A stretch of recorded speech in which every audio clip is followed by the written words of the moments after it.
इसका अगर कोई बेस्ट आर्क है तो नो डाउट वो इन्फिनिटी कैसल है, क्योंकि इस आर्क में फाइट होती है सारे अपर मून्स और सारे हाशिरास की। एंड वो सारी फाइट्स देख लेने के बाद तुम लोगों के रोंगटे खड़े हो जाएंगे। वैसे अगर तुम उन लोगों में से हो जिन्होंने अभी अभी डीमन स्लेयर सीजन 3 खत्म करा है और वो डायरेक्टली इस वीडियो पर आ चुके हैं तो टेंशन लेने की कोई बात नहीं है। सीजन 3 यानी कि स्वॉर्डस्मिथ विलेज आर्क के बाद जो आर्क आता है वो है हाशिरा ट्रेनिंग आर्क, जो कि मैंने इस वीडियो में अच्छे से एक्सप्लेन कर दिया है। बहुत छोटा सा ही आर्क है, तुम लोग फटाफट उसे देख सकते हो। और जो लोग उस आर्क को कंप्लीट करने के बाद इस वीडियो को देखने आए हैं, without any further delay let's get into the best arc of Demon Slayer AKA Kimetsu no Yaiba स्टोरी, मुजान किबुत्सुजी, जिसे डीमन स्लेयर और उबियाशी की फैमिली हजारों सालों से ढूंढ रही है। फाइनली वो उबियाशी की मैंशन के सामने खड़ा है और कगाया उबियाशी को मारने आया है। लेकिन इस पॉइंट ऑफ टाइम तक कगाया की बीमारी इतनी ज्यादा बढ़ गई थी कि वो देखना तो छोड़ो हिल भी नहीं पा रहा था। फिर मुजान कगाया का मजाक उड़ाता है और बोलता है कि मैं तो अमर हूँ, लेकिन तुम जो कि मुझे मारने के सपने देखते हो वो 30 साल से ज्यादा भी जिंदा नहीं रह पाते। तो यहाँ पर बेसिकली वो उबियाशी की फैमिली को ट्रोल कर रहा था। और यहाँ पर हमें एक बहुत ही नई चीज बताई जाती है कि मुजान किबुत्सुजी और कगाया उबियाशिकी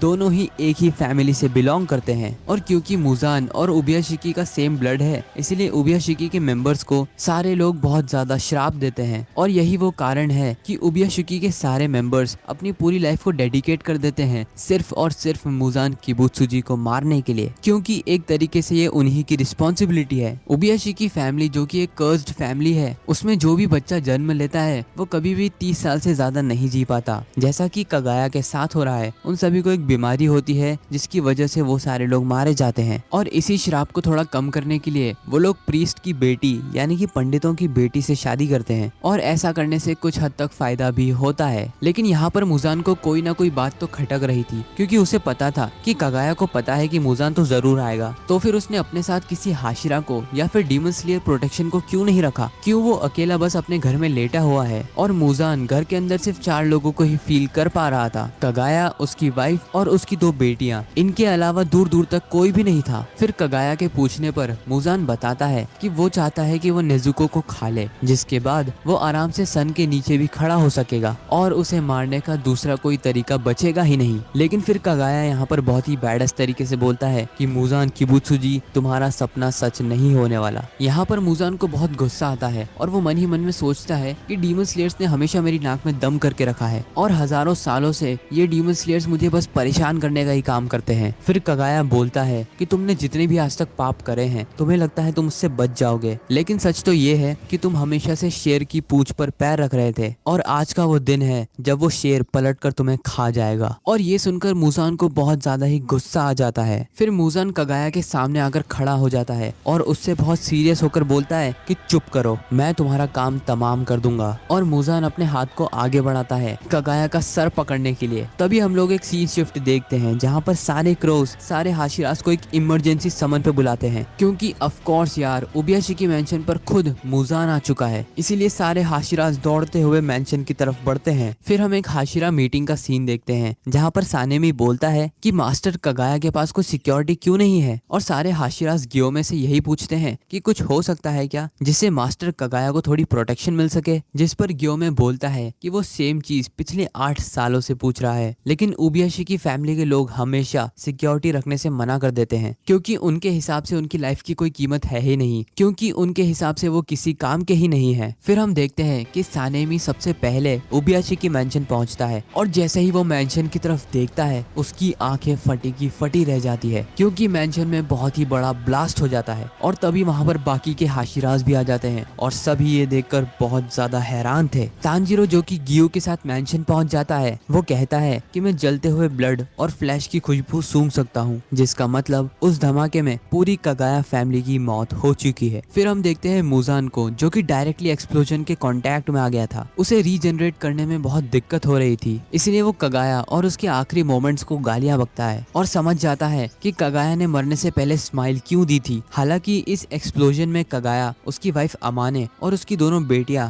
मारी जाती जाती है। मुजान फिर नोटिस करता है कि इस एक्सप्लोजन के साथ साथ कुछ स्पाइक्स भी थे, यानी कि कुछ कांटेदार चीजें थी जिसकी वजह से मुजान रीजनरेट नहीं कर पा रहा था। फिर मुजान समझ जाता है कि ये कोई प्लान था और हाशिरास भी यहाँ पर पास ही में कहीं होंगे। फिर मुजान अपनी बॉडी पर कॉन्सेंट्रेट करता है और फटाफट से रीजनरेट होने की कोशिश करता है, लेकिन तभी वहाँ पर फ्लैश सीड आ जाते हैं, जो कि एक ब्लड डीमन टेक्निक है, जिससे बहुत बड़ी बड़ी ब्लैक कलर की ब्रांचेस एक जगह पर समन हो जाती है और मुजान के अंदर घुसते ही वो मुजान को हिलने से रोक देती है। और जैसे ही वो ब्लैक ब्रांचेस मुजान के आर पार होती हैं, मुजान बिल्कुल हिल नहीं पाता है। फिर मुजान उन ब्रांचेस को एब्जॉर्ब करने की कोशिश करने लगता है, लेकिन तभी वहाँ पर एंट्री हो जाती है लेडी तामायो की और वो डायरेक्टली मुजान के पेट के अंदर अपना हाथ घुसा देती है। मुजान बहुत ही ज्यादा गुस्से में ये रियलाइज करता है कि तामायो किसी ब्लड डीमन आर्ट का यूज कर रही है, उसी वजह से वो छुपी भी थी और ये ब्लैक ब्रांचेस भी किसी ब्लड डीमन आर्ट से ही हो रहे हैं। फिर तामायो बड़ी बैडस तरीके से बताती है कि जो ड्रग मैंने अभी अभी तुम्हारे अंदर डाला है वो ड्रग डीमंस को इंसान बना देता है। और मुजान ये सुनते ही कंप्लीटली शॉक्ड। वो फिर तामायो से पूछता है कि ये इम्पॉसिबल है। तामायो इस पर बोलती है कि ये इम्पॉसिबल था, लेकिन अब ये पॉसिबल है किसी की मदद से। फिर तामायो रोने लगती है और बोलती है कि बस वो चाहती थी कि वो अपनी बीमारी से रिकवर कर ले और अपने बच्चों को बड़ा होते हुए देखे, लेकिन मुजान किबुत्सुजी ने उसकी फैमिली को मार दिया और उसे भी एक डीमन बना दिया। मुजान उससे बोलता है कि तुम झूठ मत बोलो, तुमने भी बहुत सारे इंसानों को खाया है और सच तो ये है कि इस सब में तुम्हें भी बहुत मजा आया है। जिस पर तामायो रोते हुए कहती है कि उसे पता है उसने गलत काम करे हैं, क्योंकि वो डीमन बन गई थी इसलिए उसे इंसानों को खाना पड़ा, लेकिन वो अपनी गलतियों का भुगतान करेगी मुजान किबुत्सुजी को मारकर। और तभी मेंशन पर सबसे पहला हाशिरा आ जाता है, जो कि था द स्टोन हाशिरा गियोमे। वो अपने वेपन से मुजान पर हमला करता है और एक ही झटके में वो आधे मुजान की बॉडी को खत्म कर देता है। 23 साल की बहुत कम उम्र में कगाया ओबयाशिकी फाइनली मारा जाता है। मांगा के ऑथर हमें बताते हैं कि कगाया हर दिन उन सारे डीमन स्लेयर्स की ग्रेव पर जाता था जिन्होंने अपनी लाइफ मुजान को मारने के लिए डेडिकेट कर दी, लेकिन उसमें नाकामयाब रहे। वो हर दिन सभी की ग्रेव पर जाता था और हर किसी के नाम को जानता था। फिर गियोमे को याद आता है जब वो पहली बार कगाया से मिला था, तब कगाया सिर्फ 14 साल का था और गियोमे सिर्फ 18 साल का था। जब कगाया पहली बार गियोमे को देखता है तब वो देखते से ही बता सकता था कि गियोमे ने उन बच्चों को नहीं मारा था। गियोमे बताता है कि कगाया की आवाज इतनी ज्यादा सूदिंग और सुंदर थी कि गियोमे कगाया की आवाज से ही उसके नेचर को पहचान गया था। जब गियोमे आखिरी बार कगाया से मिला था तब कगाया जानता था कि मुजान जल्द ही आएगा, और क्योंकि गियोमे सबसे ताकतवर था इसलिए कगाया की उम्मीदें गियोमे से सबसे ज्यादा थी कि वो मुजान किबुत्सुजी को मार देगा। अब ऑब्वियसली कगाया जानता था कि तुम मुजान का हाथ काट दो या सर, लेकिन वो नहीं मरने वाला, वो वापस से खुद को रीजनरेट कर ही लेगा। लेकिन उसे मारने का भी एक तरीका है और वो है सनलाइट। तो सारे हाशिरास का काम है मुजान को सनलाइट में लाना और मुजान किबुत्सुजी को खत्म करना। फिर हम देखते हैं कि मुजान किबुत्सुजी खुद के सर को वापस से रीजनरेट कर लेता है। मुजान अपने ब्लड डीमन आर्ट से गियोमे को मारने की कोशिश करता है, लेकिन गियोमे उसे आसानी से डिफ्लेक्ट कर देता है। तभी वहाँ पर सानेमी आ जाता है और गुस्से में मुजान की तरफ देखकर चिल्लाता है और बोलता है कि फाइनली अब वो मुजान को खुद अपने हाथों से मार सकता है। और तभी वहाँ पर बहुत सारे हाशिरास पहुंच जाते हैं और तभी गियोमे अनाउंस करता है कि ये जो बंदा तुम लोगों के सामने खड़ा है ये है मुजान किबुत्सुजी, क्योंकि इससे पहले किसी ने भी मुजान को नहीं देखा था। सारे लोग मुजान का नाम सुनते ही शॉक हो जाते हैं और गुस्से में भी आ जाते हैं। तभी तांजीरो जोर से चिल्लाता है मुजान और उसकी तरफ हमला करने के लिए बढ़ता है और उसके साथ ही सारे हाशिरास अपनी ब्रीदिंग स्टाइल एक साथ यूज करते हैं और मुजान पर हमला करने ही वाले थे कि तभी मुजान जोर से हंसने लगता है और तभी सारे डीमन स्लेयर्स के नीचे कुछ दरवाजे खुल जाते हैं और ये दरवाजे इन्फिनिटी कैसल के थे। नाकी में अपने ब्लड डीमन आर्ट की मदद से सारे हाशिरास को इन्फिनिटी कैसल में समन कर लेती है और सारे हाशिरास मुजान को मारने से पहले इन्फिनिटी कैसल में गिर जाते हैं। और तभी तांजीरो बोलता है कि आज मैं तुम्हें मार दूंगा मुजान किबुत्सुजी, जिस पर मुजान बड़े बैडस तरीके से कहता है कि अगर मार सको तो मार देना।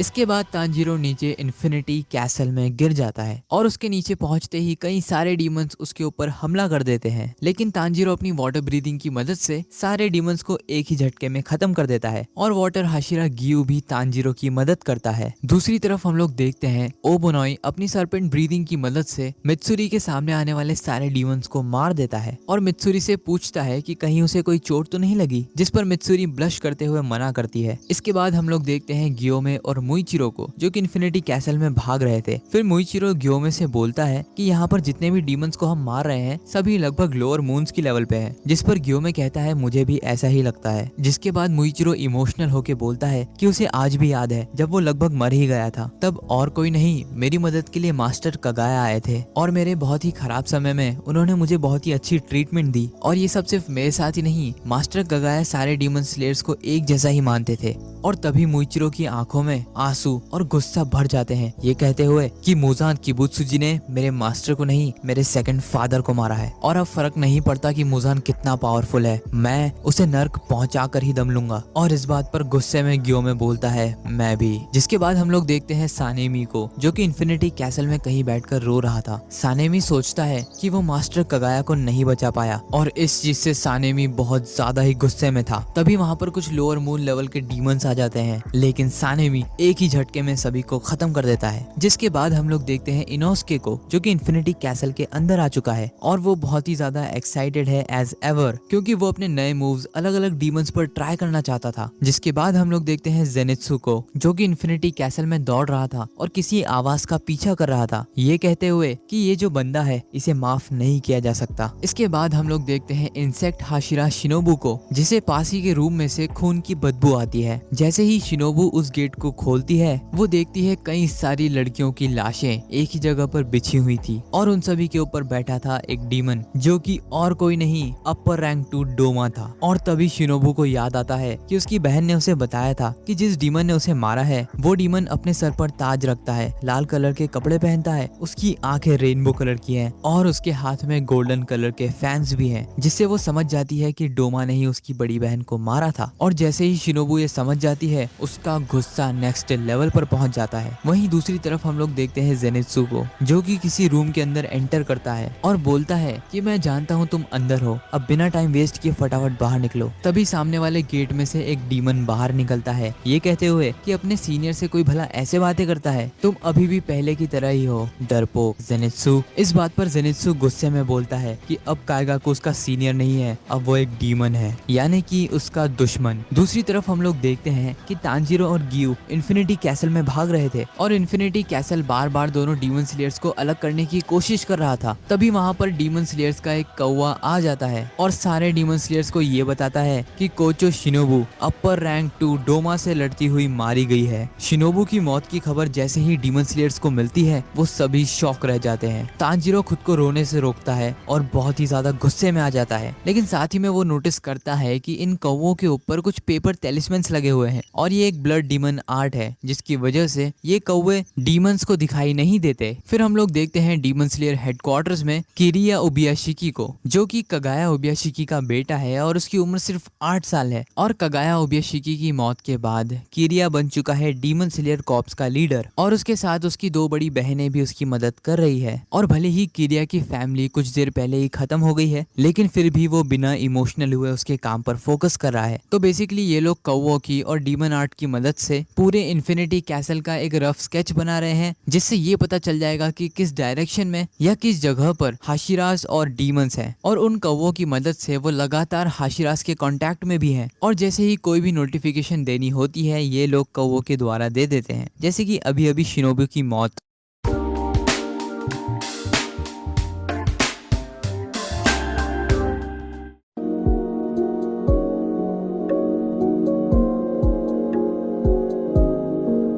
है ये लोग कौवों के द्वारा दे देते हैं, जैसे कि अभी अभी शिनोबू की मौत। कगाया ओबियाशिकी बहुत ज्यादा ही स्ट्रिक्ट थे और अपनी स्ट्रिक्ट पेरेंटिंग की मदद से उन्होंने किरिया को बहुत जल्दी ही बढ़ा कर दिया। किरिया बोलता है कि अभी भी इन्फिनिटी कैसल का बहुत बड़ा हिस्सा उन्हें नहीं पता कहाँ पर है और इसीलिए वो सारे कौवों को ऑर्डर देता है कि वो नॉर्थ की साइड जाए और नॉर्थ साइड की मैपिंग करने में उसकी मदद करें। फिर किरिया की बड़ी बहन बताती है कि अभी सिर्फ 2 ही लोग अपर मून से लड़ाई कर रहे हैं और वो दोनों हैं कानोआ और जेनित्सु। फिर हम लोग देखते हैं जेनित्सु और काइगाकू का एपिक फेस ऑफ, जहाँ पर काइगाकू जेनित्सु का मजाक उड़ाता है और कहता है कि तुम बहुत ही ज्यादा कमजोर हो। तुम्हें क्या लगा मैं तुम्हारा सीनियर हूँ इसीलिए मैं तुम्हें छोड़ दूंगा? कम ऑन जेनित्सु, तुम इतने बेवकूफ कैसे हो सकते हो? जिस पर जेनित्सु बहुत ही बैडएस तरीके से कहता है कि मेरा सीनियर बहुत ही ज्यादा खुश लग रहा है सबसे कमजोर अपर रैंक बन के। और ये सुनते ही काइगाकू बहुत ही ज्यादा शॉक और कंफ्यूज हो जाता है कि क्या ये वही जेनित्सु है जिसे मैं जानता था। काइगाकू हंसते हुए कहता है कि अब तुम पलटकर जवाब भी दे देते हो। लेकिन जेनित्सु मजाक के मूड में बिल्कुल नहीं था। वो काइगाकू से पूछता है कि ऐसी क्या दिक्कत आ गई थी कि तुम्हें डीमन बनना पड़ा? क्या तुम्हें पता नहीं जब तुम डीमन स्लेयर बनते हो तब तुम सेल्फिश होने का हक खो देते हो? फिर जेनित्सु बहुत ही गुस्से में चिल्लाता है कि अगर तुम डीमन नहीं बनते तो ग्रैंडपा कभी भी आत्महत्या नहीं करते। फॉर्मर थंडर हाशिरा वैसे तो जेनित्सु के मास्टर थे, लेकिन फिर भी जेनित्सु उन्हें हमेशा ग्रैंडपा करके ही बोलता था क्योंकि उन दोनों के बीच की बॉन्डिंग काफी अच्छी थी। जेनित्सु रोते हुए बोलता है कि उनकी मौत कितनी ज्यादा दर्दनाक थी तुम्हें अंदाजा भी नहीं है। तो बेसिकली फॉर्मर थंडर हाशिरा ने सुसाइड कर लिया था क्योंकि उन्हीं का एक स्टूडेंट यानी कि थंडर ब्रेथ यूजर एक डीमन बन चुका है। एंड जापानीज में एक टर्म होती है जिसे कहते हैं सेप्पुकु, जिसमें बेसिकली आप सुसाइड कर लेते हो फॉर सम रीजन अपने पेट में चाकू घोप कर। एंड इस केस में उन्होंने सेप्पुकु किया था क्योंकि उनका स्टूडेंट एक डीमन बन चुका था। ये सुनते ही काइगाकू हंसने लगता है और जेनित्सु का मजाक उड़ाते हुए कहता है कि मैंने तो उन्हें सुसाइड करने के लिए नहीं बोला था, इसका मतलब ये मेरी प्रॉब्लम नहीं है। और तुम क्या चाहते हो कि मैं इस बात पर शौक मनाऊं कि मेरा मास्टर मारा गया? तो ऐसा बिल्कुल भी नहीं होने वाला क्योंकि मुझे कोई फर्क नहीं पड़ता कि वो मरे या जिंदा रहे। उस बुढ़े ने कभी भी अपनी सक्सेसरशिप लिखी ही नहीं। इसका मतलब वो इतना ज्यादा बेवकूफ था कि उसे समझ ही नहीं आया कि मैं बेटर हूँ या तुम। वो हमेशा से मुझे तुम्हारे साथ कंपेयर करता था जबकि तुम मेरे सामने कुछ थे ही नहीं। और इसीलिए काइगाकू बोलता है कि अच्छा ही हुआ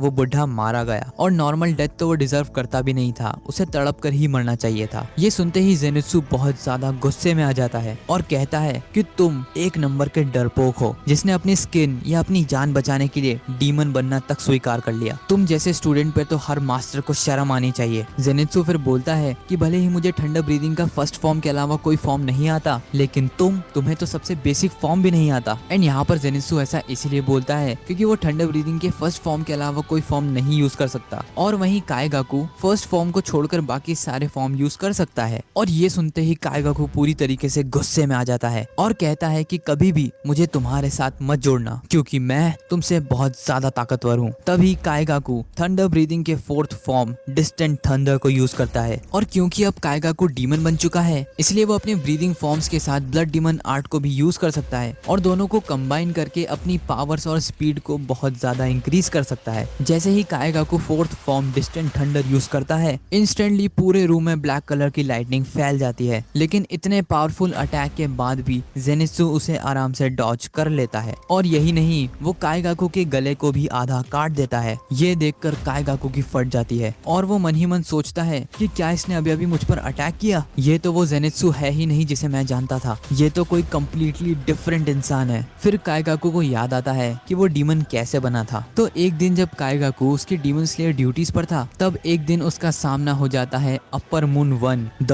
बीस्ट हिमसेल्फ कोकोशिबो से। और वो कोकोशिबो से रहम की भीख मांगता है, कहता है कि कुछ भी कर दो पर मुझे जिंदा छोड़ दो, क्योंकि काइगाकू के हिसाब से अगर उसका दुश्मन उसके सामने बहुत ज्यादा पावरफुल है तो उसके तलवे चाटने में कोई शर्म की बात नहीं है। इसलिए वो कोकोशिबो के सामने सरेंडर कर देता है। फिर कोकोशिबो काइगाकू को अपना थोड़ा ब्लड देता है, ये बोलते हुए कि मैं तुम्हें डीमन बना देता हूँ और क्योंकि तुम एक ब्रेथ यूजर हो इसलिए तुम काफी ज्यादा पावरफुल डीमन बनोगे और अगर मुजान उसे एक्सेप्ट कर लेगा तो वो एक अपर रैंक भी बन सकता है। कोकोशिबो उसे अपना बहुत ज्यादा ब्लड दे देता है, ये कहते हुए कि अगर इसकी एक बूंद भी नीचे गिरी तो मैं तुम्हारा सर धड़ से अलग कर दूंगा। और घबराते हुए काइगाकू खून की एक एक बूंद को चाट जाता है। अब काइगाकू जो कि जेनित्सु से थोड़ा थोड़ा डरने लगा था वो बहुत ही ज्यादा गुस्से में आ जाता है और वो जेनित्सु के ऊपर thunder breathing second form lightning ball use कर देता है। जेनित्सु उसके अटैक्स की पावर्स को देखकर समझ जाता है कि उसने कई सारे ह्यूमंस को खा रखा है और पता नहीं उसने कितनी जानें ली होंगी सिर्फ इस पावर को अचीव करने के लिए। जिसके बाद काइगाकू यूज करता है thunder breathing third form buzzing mosquito thunder, thunder breathing fifth form heat lightning. और जहां काइगाकू अपने थंडर ब्रीदिंग के फॉर्म्स जेनित्सु के ऊपर यूज कर रहा था, जेनित्सु डिफेंस भी नहीं करता है। उसके दिमाग में सिर्फ और सिर्फ यादें चल रही थी जब मास्टर जिगोरू जेनित्सु और काइगाकू को साथ में ट्रेनिंग दिया करते थे। जेनित्सु कोई बेवकूफ या गलती किया करता था और मास्टर उस पर चिल्लाया करते थे और कैसे काइगाकू सारे ब्रीदिंग फॉर्म्स और सारी मुश्किल ट्रेनिंग को आसानी से हैंडल कर पाता था। काइगाकू जो कि जेनित्सु के ऊपर कंटिन्यूअसली अटैक कर रहा था वो जेनित्सु से पूछ पूछता है कैसा लगता है एक अपर मून से मार खाते हुए, लेकिन इस पर जेनित्सु कुछ भी नहीं बोलता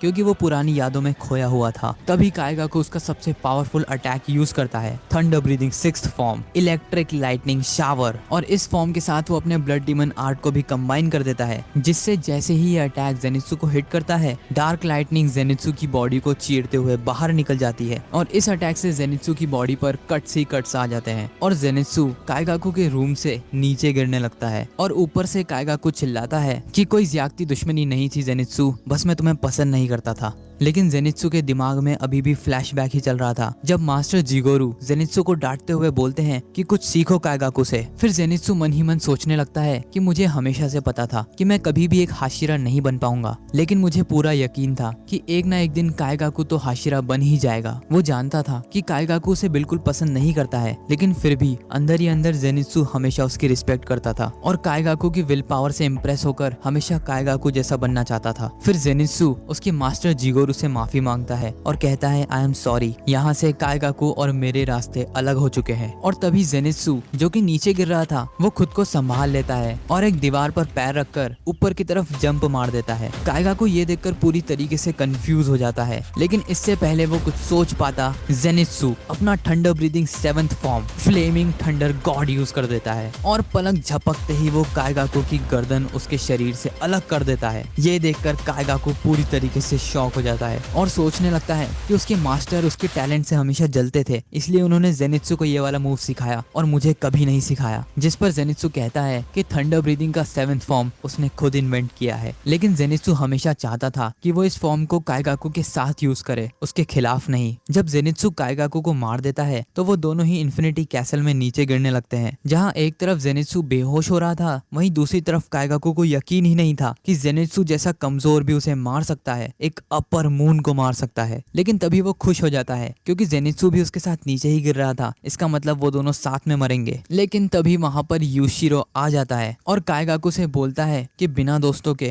वो हमेशा अकेला ही मरेगा। और उसके आखिरी समय में ये सुनते ही काइगाकू शॉक हो जाता है। यूशिरो जेनित्सु को बचा लेता है, लेकिन फिर भी जेनित्सु बेहोश हो जाता है और जेनित्सु की आंखें खुलती हैं एक हरे भरे गार्डन में जहाँ पर हर तरफ रेड स्पाइडर लिलीज फैली हुई थी। जेनित्सु की आंखों के सामने एक नदी थी जिसके पार खड़े थे मास्टर जिगोरू। जेनित्सु उनके सामने रोने लगता है और कहता है कि मुझे माफ कर दो, जब काइगाकू डीमन बन रहा था, जब उसे मेरी सबसे ज्यादा जरूरत थी, तब मैं उसके साथ नहीं था और शायद ये इसलिए मेरी ही गलती है कि वो डीमन बन गया और इवेंचुअली आपकी मौत हो गई। मैं हमेशा से चाहता था कि मैं भी एक दिन आपकी तरह ही पिलर यानी हाशिरा बनूं, लेकिन मुझसे कोई काम ठीक से नहीं होता। जेनित्सु ये बोलते हुए रोने लगता है, लेकिन तभी मास्टर जिगोरू की भी आंखें भर जाती है और वो कहते हैं कि जेनित्सु तुम ही मेरी खुशी हो और तुम ही मेरे प्राइड हो। और तभी जेनित्सु की आंखें खुलती है और वो देखता है कि कई सारे डीमन स्लेयर्स ने उसे बचा लिया है और उसका मेडिकल ट्रीटमेंट कर कर उसे होश में भी ले आए हैं। इसके बाद हम लोग देखते हैं तांजीरो और गियू को, जो कि इन्फिनिटी कैसल में भाग रहे थे और छोटे मोटे डीमंस को मार रहे थे, कि तभी इन्फिनिटी कैसल हिलने लगता है और इतने पावरफुल कंपन को सुनते ही गियू तांजीरो से सतर्क रहने के लिए बोलता है क्योंकि कुछ बहुत ही ताकतवर उनकी तरफ बढ़ रहा है। और तभी सीलिंग को तोड़ते हुए अपर रैंक 3 आकाजा हिमसेल्फ